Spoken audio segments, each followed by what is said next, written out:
Now available in paperback and Kindle, All About Marilyn. Learn all about the struggles of a faded former teen sitcom star in this absolutely fabulous 5-star screenplay. Get All About Marilyn in paperback and Kindle on Amazon.com today. Can someone explain to me why so many Hollywood executives are keeping their jobs after nearly a decade of failure?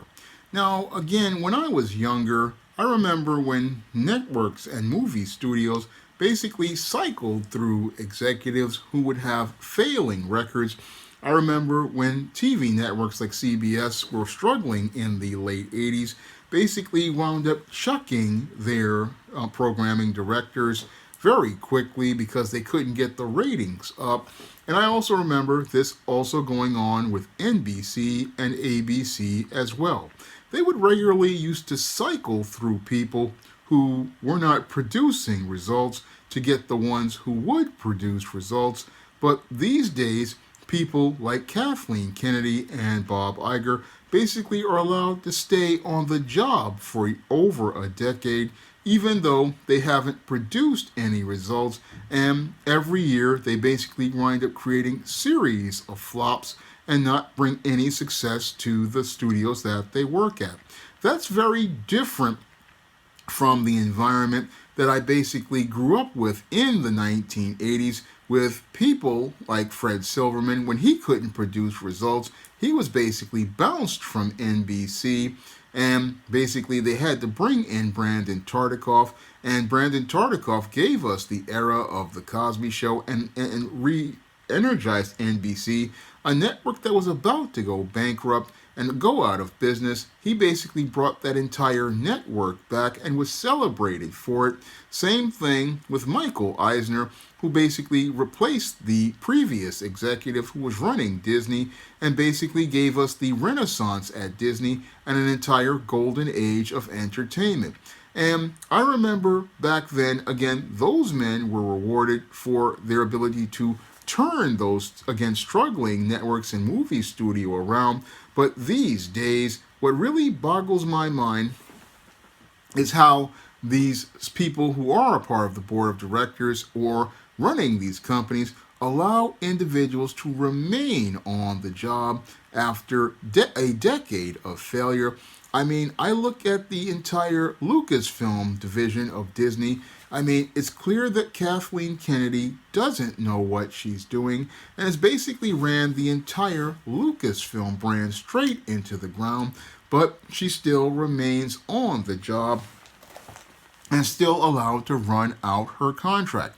Same thing with Bob Iger, who basically had no idea on how to run Disney after getting the job after Michael Eisner wound up leaving. I mean, once Bob Iger got the job, all he knew how to do was buy other companies and had no vision for the company. And again, Disney has been struggling under his leadership, but I'm wondering, why are these individuals allowed to continue to fail for over a decade when, again, when TV was a lot more and film was a lot more competitive? These guys would have been out the door by the time they had put out Variety in 3 to 6 months. I mean, within 3 to 6 months of their tenure, these people would have been bounced by the end of the TV season back in the 1980s. Because I remember back in the 80s, again, if you weren't producing the numbers, people were quick to get you fired and bring in another person.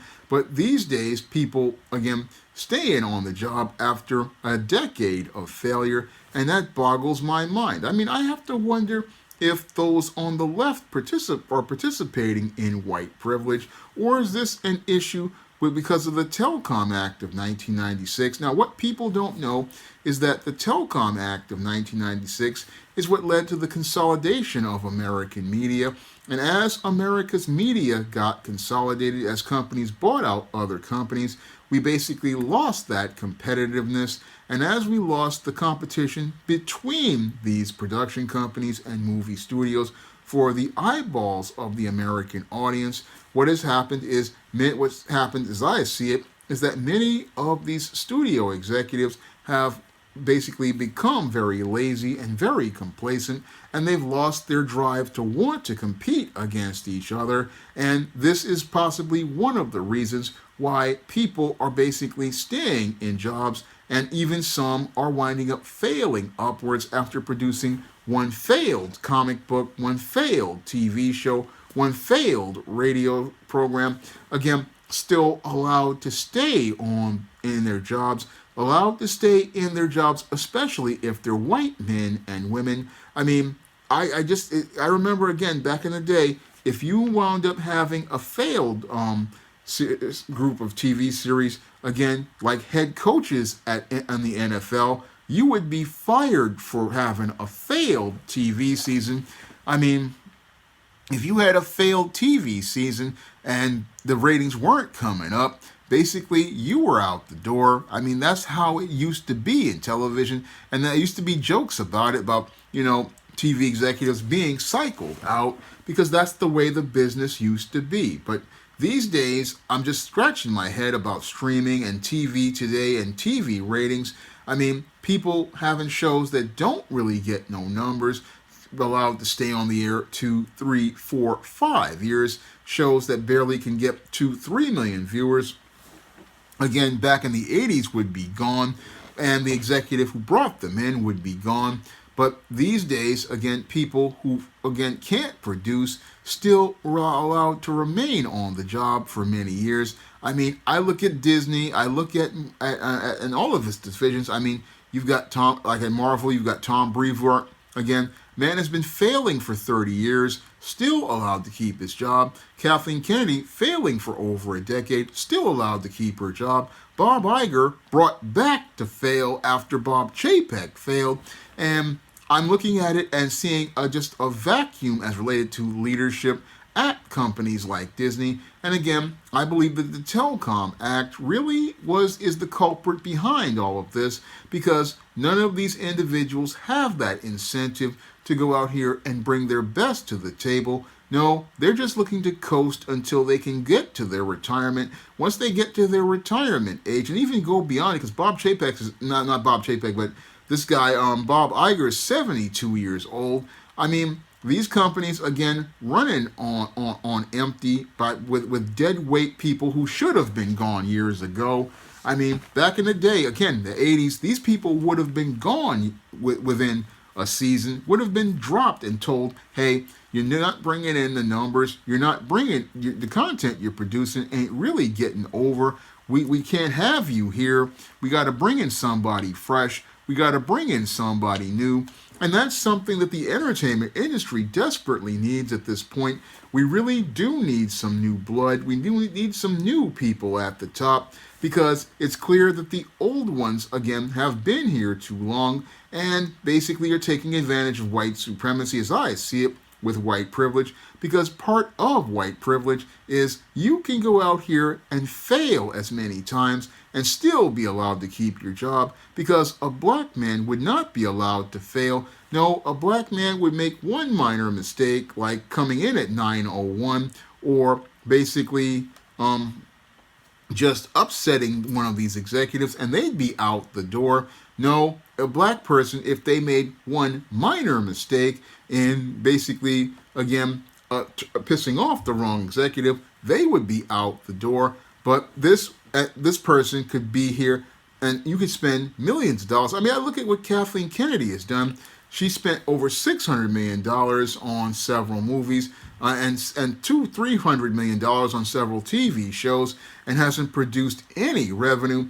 I mean, back in the day, that person would have been gone for basically, again, spending so much money and not bringing in no revenue. But because she's white, they allow her to keep her job. And this ain't about no contracts, because, again, back in the day, those executives had contracts, but they were told to bounce. They were told to bounce because they weren't producing no results.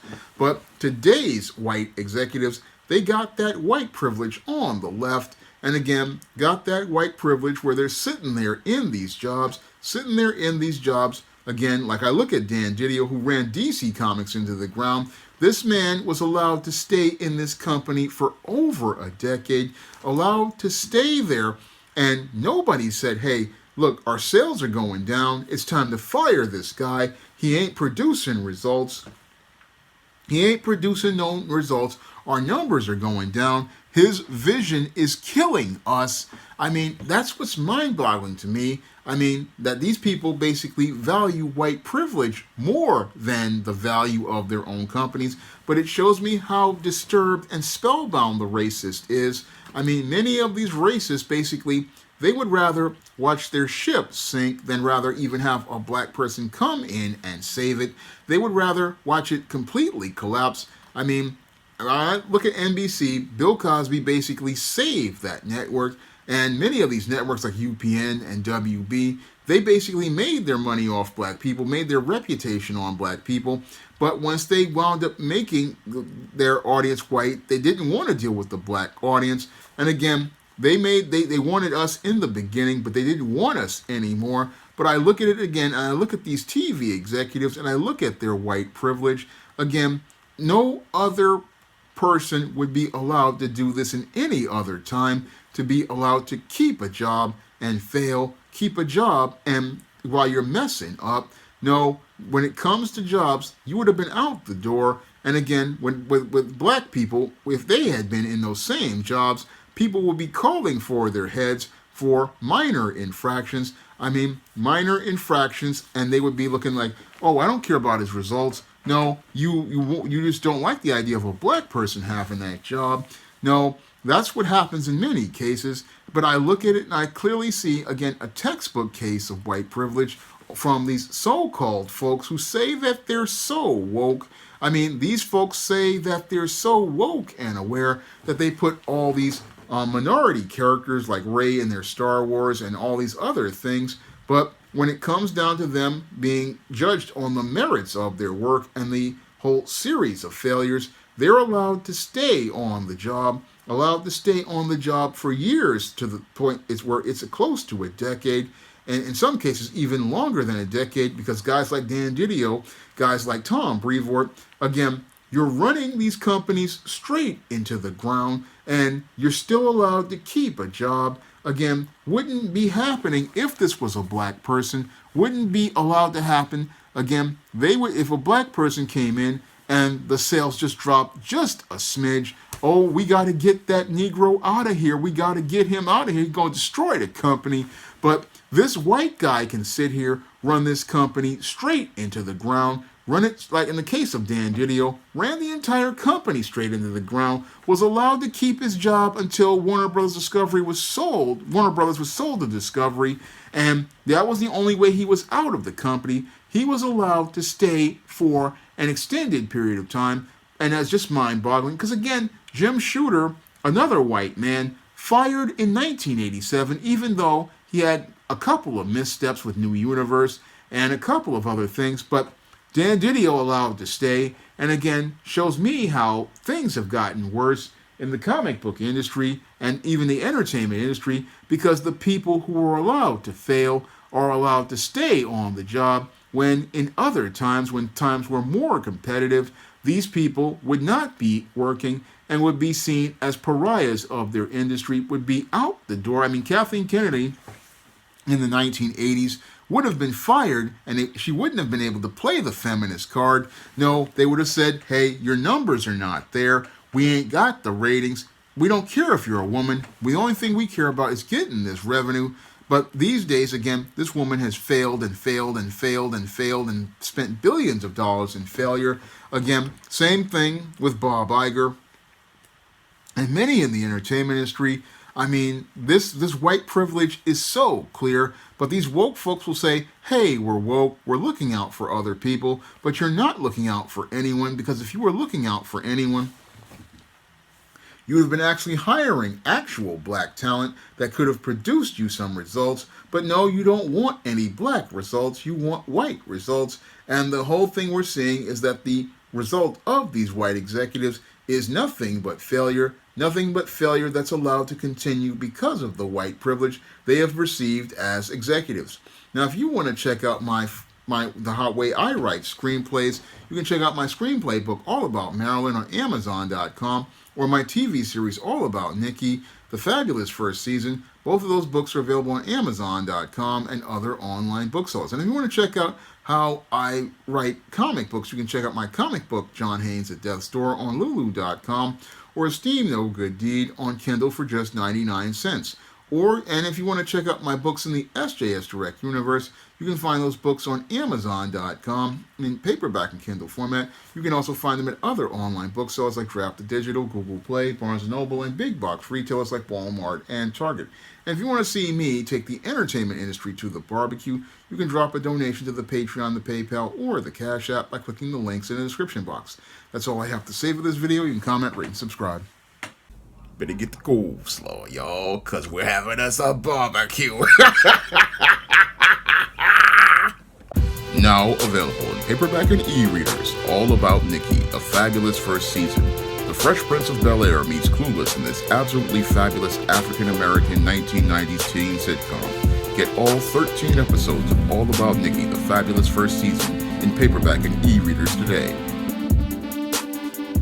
Now available in paperback and e-readers, Esteem Horror in the Hamptons.